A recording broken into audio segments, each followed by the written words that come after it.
Hi, my name's Penny and I want to have a chat to you about fruit flies. Now, I grew up in a place called Sunraysia, which is in a fruit fly exclusion zone. Now, as you enter and exit a fruit fly exclusion zone, you see these huge signs. Hopefully you can see this okay. So this is what I grew up thinking fruit flies look like. Absolutely terrifying, with big teeth, huge. That was my impression. When you go into that kind of area, you've got to make sure you get rid of all your fruit and vegetables. Now, I've moved to Sydney and I know a lot more about fruit flies, sadly, because they're prevalent here. This is my pepino plant. Now, pepino loves the sun. It loves this spot here, which is all nice and sunny, and it grows fruit about the size of an egg, and it tastes a lot like a mild rock melon. Unfortunately, it has very thin skin and fruit flies love it. So we have down here one that looks perfect. It looks like it's delicious. It's got the purple stripe on it, and it's yellow now, which tells me it's ready. This one over here, which has a purple stripe, is still a bit too white.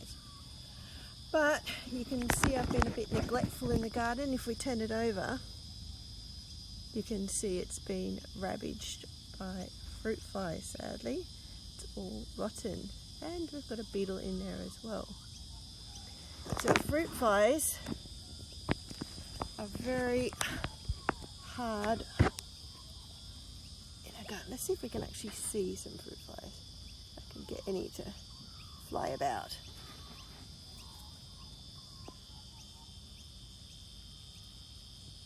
I'm not sure if we can pick them up, but they are tiny, but they cause a massive amount of damage. Have a look at these ones that I posted earlier.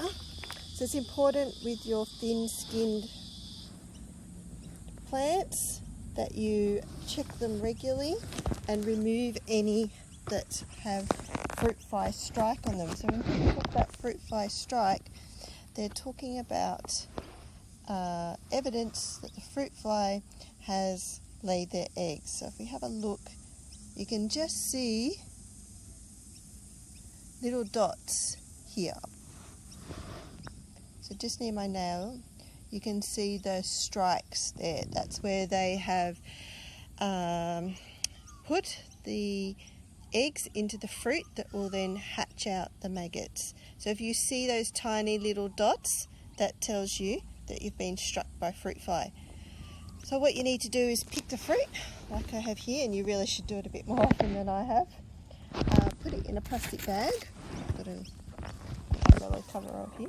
You can sit it in the sun for a day or two and then put it in the red bin. It's important not to put this fruit into your compost bin, otherwise you're going to the fruit flies will be delighted and they will spread throughout your garden.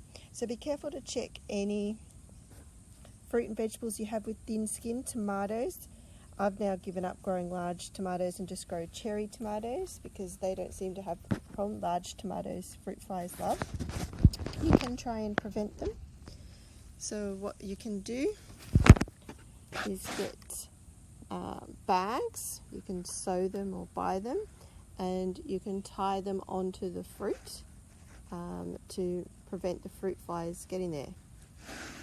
So usually with my pepinos, I tend to strip the fruit for summer and just try to grow the fruit through winter.